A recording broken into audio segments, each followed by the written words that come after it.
Oke, bismillahirrahmanirrahim. Assalamualaikum warahmatullahi wabarakatuh. Di sini kita akan belajar faraid lagi. Sekarang bab tentang mawani'ul irs khamsatun. Jadi apa-apa saja yang menghalangi waris mewarisi, bisa dibilang begitu. Apa aja yang menghalangi ahli waris mendapat warisan ataupun sebaliknya.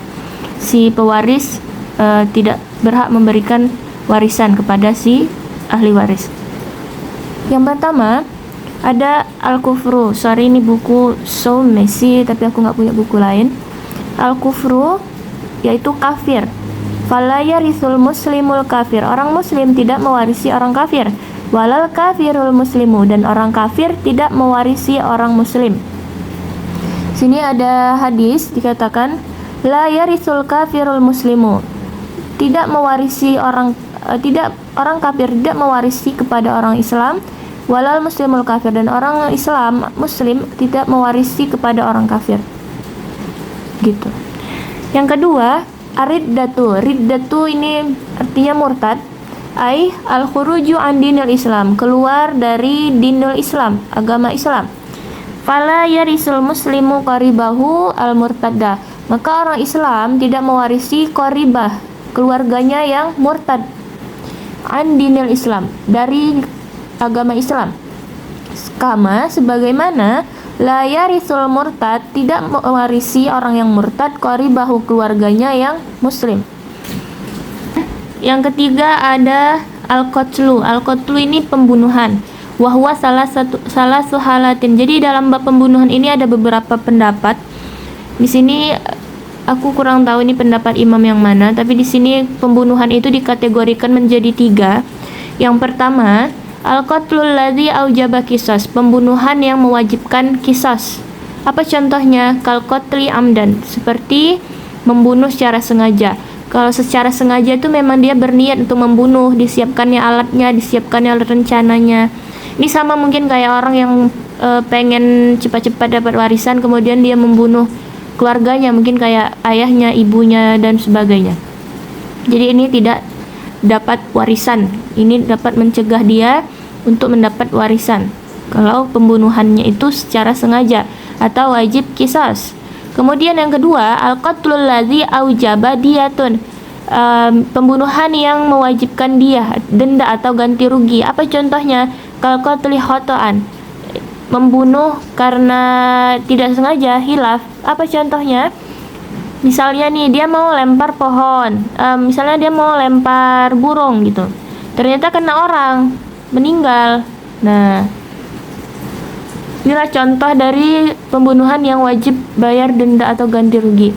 Pembunuhan karena tidak disengaja. Oke. Kemudian yang ketiga, al-qatlul ladzi aujaba kafarah, pembunuhan yang mewajibkan kafarat. Kafarat itu berarti seperti puasa 2 bulan berturut-turut atau membebaskan budak. Nah, contohnya apa? Kal qatlil bainal fariqaini, seperti membunuh di antara 2 pasukan. Yazunu, dia kira, hariban bihi, dia kira itu musuhnya, ternyata salah. Nah, ternyata itu sekufu mereka, satu pasukan, salah dia. Jadi ini pembunuhan yang wajib kafarat atau bayar kafarat, kayak kafarat itu dia puasa 2 bulan berturut-turut atau membebaskan budak. Nah, wa amal qatlul ladzi la yujabu dzalika, sementara pembunuhan yang tidak mewajibkan itu, tidak wajib kafarat dia atau qisas, fala yamna'u minal irs syai'an, maka dia tuh tidak terlarang untuk mendapat warisan. Kama la qatalahu ba'yan au haddan, seperti misalnya dia membunuh secara ba'yan ataupun haddan. Ba'yan ini sorry, pesawat lewat. Ba'yan aku agak lupa, tapi kayak ini setahu aku ya, correct me if I'm wrong. Ba'yan itu kayak pembunuhan misalnya orang gila. Orang gila ini nggak sengaja membunuh keluarga dia gitu. Katakanlah anaknya gila, nggak sengaja membunuh ayahnya gitu. Ya, ini dia nggak terlarang dari dapat warisan. Gitulah kira-kira. Atau kayak anak kecil gitu, nggak sengaja membunuh, atau bisa juga apa ya? Udah sih kayaknya itu. Tapi ini mungkin salah, coba kalian cari lagi nanti ya. Atau kayak misalnya nih dia buat lubang, kemudian ada nih kerabatnya yang jatuh ke lubang itu dan ternyata meninggal gitu. Itu kan tidak disengaja, kayak sejenisnya gitulah. Au haddan ini pembunuhan yang dilakukan oleh algojo. Misalnya algojo ini kerabatnya ini adalah orang yang mau dia kasih hukum, misalnya kayak hukum rajam atau hukum hudud lah gitu, yang kayak apa lagi, hukum rajam kan yang dia sampai mati gitu kan, atau dia tuh yang kayak pemenggal gitu loh kan. Kalau di zaman dulu tuh ada kayak salah tuh dipotong kepala gitu, maaf, kena dolar kuning. Nah, jadi mungkin si algojonya ini masih kerabat dari orang yang dia hukumi gitu, hukum hudud tadi. Maka ya tetap dapat warisan dia, si algojonya ini, karena itu kan tugas, ya kan, bukan dia memang sengaja bunuh. Nah, qala Rasulullah SAW, la yarisul qatilu, tidak mewarisi orang yang membunuh, tidak mendapat warisan orang yang membunuh, minal maktuli syai'an, dari orang yang dia bunuh sedikit pun tidak dapat. Jadi bisa dikatakan bahwa orang yang membunuh ya tidak akan mewarisi apapun dari orang yang dia bunuh gitu. Kemudian yang keempat ada ariku itu perbudakan. Jadi yang namanya budak dia tidak dapat warisan dari tuannya. Nah, dia tidak dapat warisan. Tapi ada perbedaan pendapat. Ada yang mengatakan kalau si budak ini punya harta yang bisa membebaskan dia dari itu kan perbudakan itu kan berarti dimerdekakan gitu sama orang kan, dibeli gitu kan, hidup dia dibeli. Tapi kalau dia punya harta ketika dia meninggal, itu bisa untuk tuannya. Itu ada juga yang kayak gitu.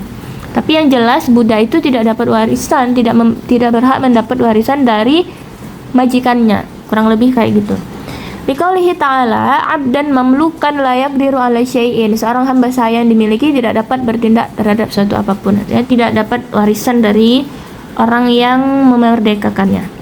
Kemudian yang terakhir ada azina, perzinahan.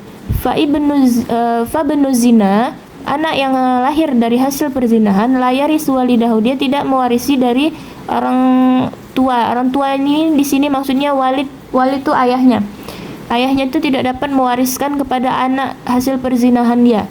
Jadi fala yarisu waladahu, maka dia itu tidak mewarisi kepada anaknya. Wa inna ma yarisu ummahu, tapi dia itu bisa dapat warisan dari ibunya. Wa tarisu ummihi, dan juga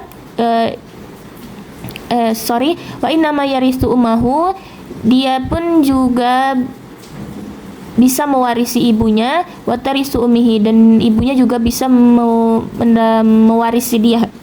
Berbelit banget. Nah, intinya kalau anak hasil perzinahan, bapaknya nggak bisa ngasih warisan ke dia, dan dianya juga nggak bisa ngasih warisan ke bapaknya. Yang kalau mau ngasih ya nggak apa-apa, tapi itu dia tidak berhak gitu, tidak ada hak di situ. Itu menghalangi dia untuk dapat warisan. Tapi dari ibu dapat, jadi ibunya bisa mewariskan ke dia, dia pun bisa juga mewarisi ke ibunya. Oke? Tapi kalau mau ngasih ya nggak tahu, itu terserah dia lah ya kan. Mungkin bukan warisan sih, jatuhnya kayak hibah aja gitu, hadiah aja. Biqaulihi sallallahu alaihi wasallam, al-walid lil firash, anak itu maksudnya anak hasil perzinahan itu ya punya pemilik firash, maksudnya itu nasabnya itu dari ibunya, nasabnya itu ke ibunya gitu. Walil ahiri, dan bagi pezina al-hajar, hajar kan batu, maksudnya itu dirajam gitu. Jadi bagi pezina itu dihukumi rajam. Oke, segini aja, panjang kali kayaknya pembahasan hari ini. Maaf banyak banget yang salah-salah. Correct me if I'm wrong. Silahkan komen jika menemukan kesalahan. Pasti banyak sih. Bye, see you.